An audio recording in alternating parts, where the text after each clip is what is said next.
fresh pepper, teriyaki sauce. It's coconut amino regular. That's not teriyaki. That's what I marinated in. Olive oil and low sodium chicken broth. And then 3 pounds of chicken breast. Let's do this. So this could totally be my OCD, but it is what it is. I cut them. This is just 1 chicken breast. But just so you know, this is to feed a family of 5. And I cut it this way. I'm going to go ahead and put it in there where I have the coconut amino. It's not the teriyaki coconut amino. It is just the regular coconut amino. I'm going to put some garlic powder and onion powder in there as well. I'm going to cut 1 more chicken breast, and then I'm going to do an entire bag of green beans. But the green beans are going to go, like I explained before, at the very end of when I'm cooking it, because we like ours blanched. Or not blanched, sorry. We like ours a little crunchy. So here is 1 chicken breast, which you can tell is a good amount actually. And I'm going to go ahead and do another breast and let you guys see what that looks like. Okay, so I'm going to go ahead, like I said before, I'm going to go ahead and add a little bit of garlic powder. Generously, because we love garlic in this house. And onion powder. I usually also will add some ginger powder, not much. Or I'll grate some fresh ginger, but I don't have that. And I'm not going to kill myself trying to buy it or looking for it. I have the spice, I just don't know where. So I'll show you the after.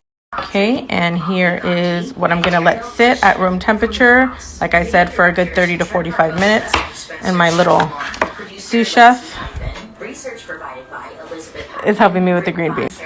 There is the teriyaki chicken and the green beans. Like I said, I'm going to make the chicken first. I've already preheated this pan, and I like to keep it between 4 and 5.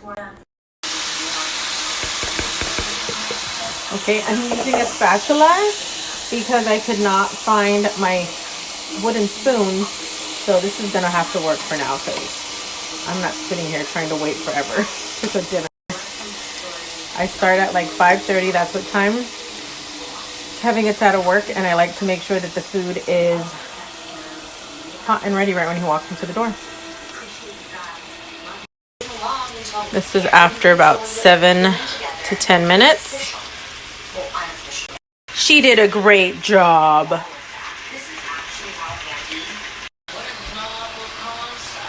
Put it on very low for the next 7 to 10 minutes.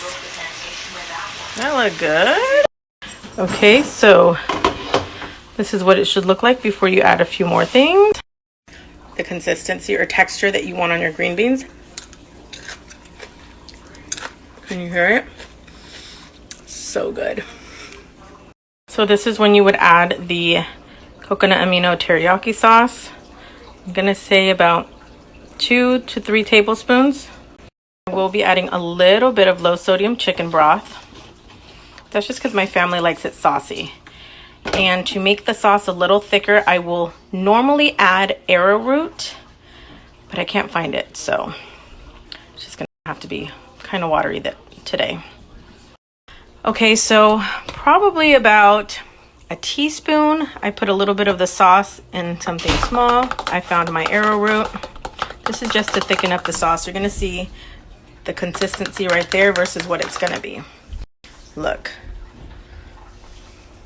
What I did is I mixed a little bit of the juice in here with the arrowroot. The reason why I do not put it directly into the sauce is in case it clumps up, I can't have that.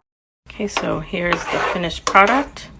And I used about a tablespoon of the arrowroot, but you can see that it is definitely thicker than it was before. And then we're gonna put that over some rice.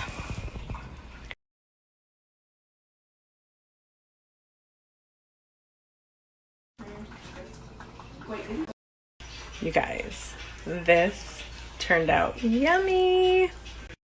Taste test. Oh shit. Great. And I'm in my room.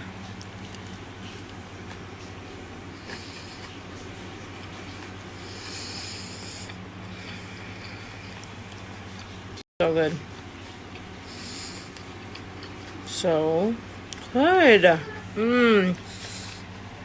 And I use that specific coconut amino because I don't feel like it's high in sodium. Like, it doesn't taste salty. I hate super salty like teriyaki or soy sauce. This turned out good. I also love that vegetables, it's everything, the carbs, the protein, and the vegetables all in one, and done.